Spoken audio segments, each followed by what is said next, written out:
আজকে দিনটি ছিল 14th আগস্ট। আর আজকে দেখো সকাল সকাল আমি চলে গেছিলাম কলেজে, কারণ আজকে একটু দরকার ছিল আর কি। কলেজ থেকে আমি সোজা যাবো হচ্ছে দত্তপুকুর, সেখানে একটু দরকার রয়েছে তার জন্য। আর দেখো কলেজে আজকে কেউ ছিল না, আমি একাই ছিলাম এখানে। আজকে সেই সাথে ছিল প্রচণ্ড পরিমাণে গরম। আর আজকে এখানে দেখো একদম ফাঁকা। আজকে আমাদের একটাই ক্লাস ছিল আর কি। নর্মালি আজকে তো আমি কলেজে আসতাম না, যেহেতু দত্তপুরে একটা দরকার আছে তার জন্যই আজকে আমি কলেজে আসলাম। আর তারপরে দেখো একটা ক্লাস কমপ্লিট করেই আমি বাইরে চলে এসেছি। তো আমি ছাড়াও আরেকজন আজকে এসেছিলো, চলো একটু পরেই তাকে দেখাচ্ছি।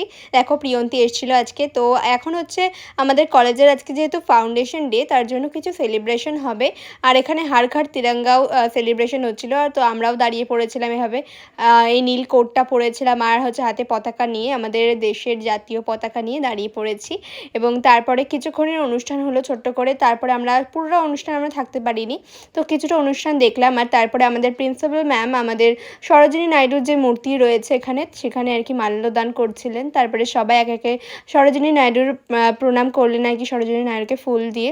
তারপরে আমরা চলে এলাম মাঠে। এখানে হচ্ছে দেখতেই পাচ্ছ ফ্ল্যাগ হোস্টিং হচ্ছে, তো এখানটায় তারপরে একটু দাঁড়িয়েছিলাম। তো দেখো সেটা তোমাদের সাথে একটু শেয়ার করলাম, ছোট ছোট মুহূর্ত। তো স্কুলে তো আমি যেতাম কোনো অনুষ্ঠান হলে, তো কলেজেও এরকম একটা অনুষ্ঠানের দিনে থাকতে পেরে বেশ ভালো লাগছিলো।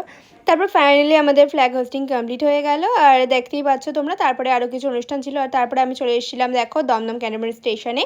তো স্টেশন থেকে এখন যাব হচ্ছে, কিছুক্ষণ ওয়েট করার পর একটা ট্রেন পেয়েছিলাম হাবড়া লোকাল, তো সেখানে করেই চলে যাচ্ছিলাম মামার বাড়িতে, মানে দত্তপুকুরে। তো দেখো ট্রেনে প্রচণ্ড ভিড় ছিল, বসারও জায়গা পাইনি। তো তারপরেও আর কি খুবই কষ্ট করে পৌঁছে গেলাম দত্তপুকুরে। তো দেখা হচ্ছে নেক্সট পার্টে। তো সকলে সাথে থেকো, ভালো থেকো, চলো বাই।